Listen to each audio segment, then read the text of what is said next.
بسم اللہ الرحمن الرحیم۔ حضرت ابو امامہ رضی اللہ عنہ سے روایت ہے کہ رسول اللہ صلی اللہ علیہ وسلم نے ارشاد فرمایا، اللہ تعالی رحمت نازل فرماتا ہے اور اس کے فرشتے اور آسمان و زمین میں رہنے والی ساری مخلوقات، یہاں تک کہ چونٹیاں اپنے سوراخوں میں اور پانی میں رہنے والی مچھلیاں بھی اس بندے کے لیے دعائے خیر کرتی ہیں جو لوگوں کو بھلائی کی اور دین کی تعلیم دیتا ہے۔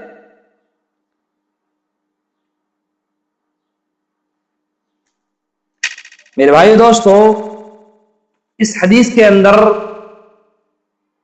ہمارے نبی صلی اللہ علیہ وسلم نے اس کی فضیلت بیان کی ہے جو لوگوں کو دین کی باتیں بتائے، دین کی باتیں سکھائے، لوگوں تک دین پہنچائے، چاہے وہ گشت کی شکل میں ہو، تعلیم کی شکل میں ہو، یا تعلیم و تعلم کے شکل میں ہو۔